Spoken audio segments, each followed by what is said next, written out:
Hi guys, I wanted to respond to some good questions I've gotten about the maximum and minimum points on a function. So just to kind of clarify, I think in some of the solutions I mentioned what's called a local max-min, and we haven't seen about that too much, but kind of the difference between a local maximum and minimum or an absolute maximum and minimum depends on the function you're given, and the absolute max-min is normally within an interval of a function. So I'll show you what I mean. So a local max-min, that would also be called a turning point of a function. So if we were looking for the local maximum and minimum points, these are turning points.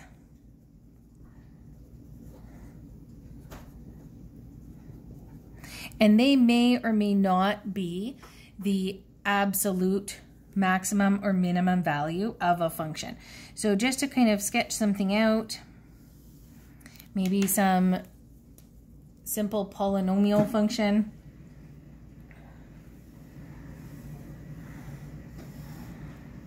Now I'll keep going there. Okay, so there's my function. Here we have a few different turning points. So this one here, that's one type of minimum of the function. It's like the turning point in the function. These would be critical values where the derivative would equal 0 that you would have to test. Without a interval or a domain restriction on this, you wouldn't have any absolute max-min, because as you see, this is going to continue going off to infinity in the positive direction and infinity in the negative direction. So there's no absolute max-min for the whole function.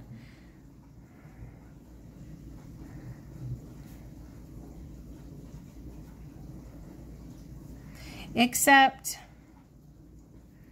in an interval.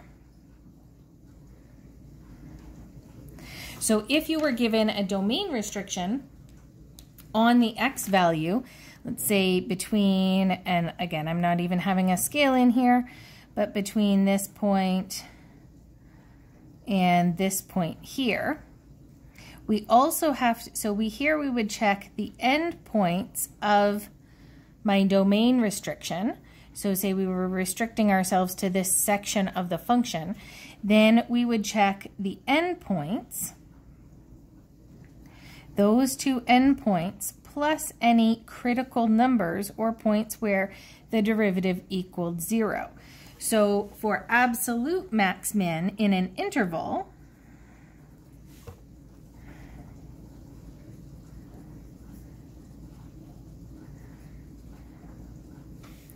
we need to check the endpoints of the interval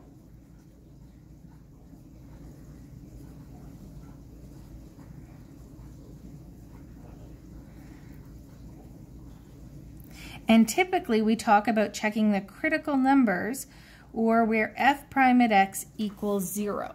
So those would give you the absolute max-min in the interval. And just from kind of looking at this graph, here I can see that this point, sorry I'm shaking my camera here, this point is the absolute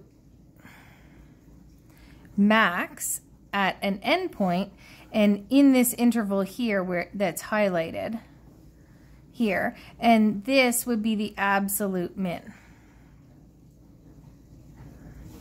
So the function itself doesn't have an absolute maximum or an absolute minimum point, but if we restrict it within that interval, it does. All of the turning points, however, would be called a local maximum or minimum. Just means it's higher or lower than the points around it. It's a turning point. So that's the difference between thinking about local max-min and the absolute max-min. So the absolute maximum or minimum is the highest or lowest point in either an interval, if you're given an interval for the x values, or in the whole function. So for instance, in the case of like a parabola, that has an absolute maximum or minimum. The vertex is the lowest or highest point. one thing that we need to talk about how to check is the critical values. So I'm just going to kind of slide this up. Now we have, in that example of a polynomial function, I'm talking about critical values being places where the derivative equals 0, because those are what could be turning points of a function. It could also be, they're not always turning points. For instance, in a basic cubic function, y equals x cubed, at the origin, at this point here, which you'll remember from advanced functions is called a point of inflection, or an inflection point. Here, f prime at x equals 0, but it's not a turning point.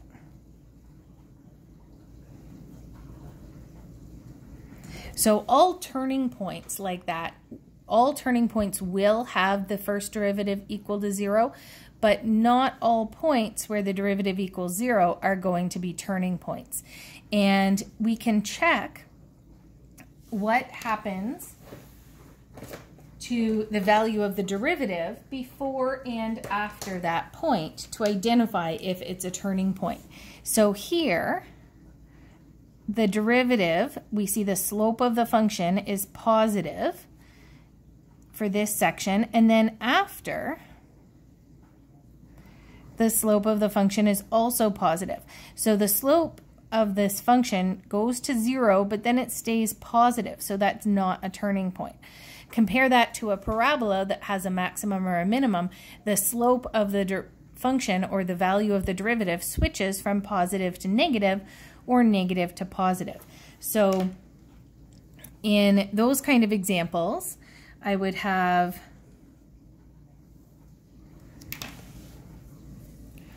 if I was going to have a local maximum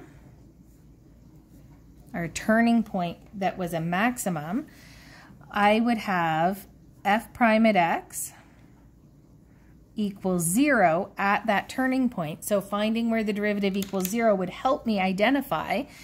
And over here, f prime at x is positive. And then over here, the slope of the tangent, or the value of the derivative, that's the same thing, goes to negative.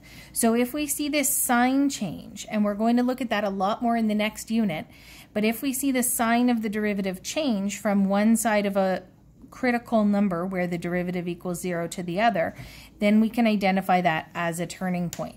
And a local minimum would be the opposite of that.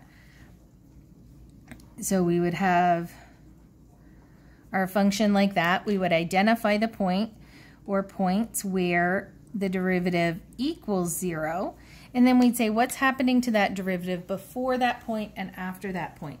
So here it's switching from negative values, negative slope, to positive slope. So when the derivative equals 0, the slope might switch from negative to positive, and that means that's a local minimum. That's one of the points you have to test in your testing all of the points to see if it's the maximum or minimum point along with the endpoints. Or here, it might be a case where it goes from a positive to a negative, and that might be a local maximum. That would be a local maximum. Or you might get a point where the derivative equals 0, but the sign of the derivative doesn't change from side to side of that, and it's not a max or min at all. Okay. The last question I had was about the day 3 work, and in my solutions, and I maybe should have explained this a little bit better in the notes.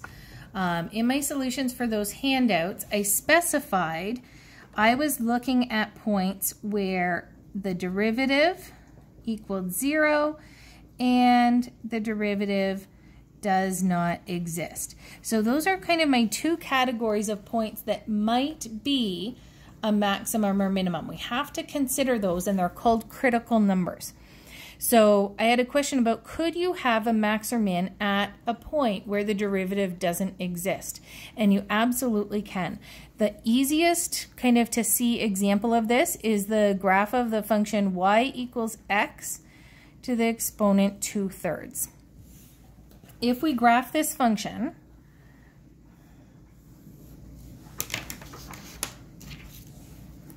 it ends up being what's called a cusp. It kind of comes down to a point and goes up like that. So this point here at the origin is obviously going to be the minimum value. But if we look at the derivative of this function at that point, so y prime is 2/3 x to the -1/3. Okay, if we do the derivative there, bring the exponent down and subtract 1. So another way of writing that is 2/3 times the cubed root of x. We can obviously see that there's a restriction here on our x value. We can't have x equals to 0 in the derivative. That's not a restriction on the original function. We absolutely can have a point of x equals 0 in the function. And you'll see we can't find the slope of the tangent at that point. What is the slope? It's kind of getting kind of steep negatives, steeper negatives, and then it goes right to steep positives right around the origin. I maybe should have made that a little bit more curved coming in and out, but you can check what that looks like on Desmos.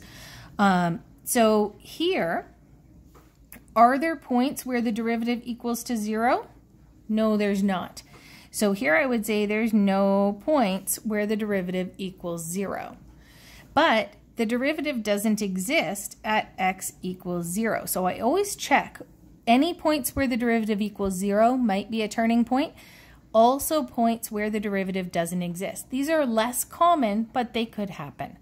So I would check this value as one of my critical numbers along with any endpoints of an interval when I was checking for max min.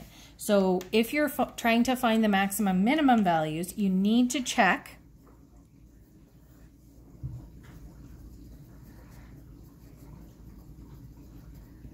we need to check the endpoints of the interval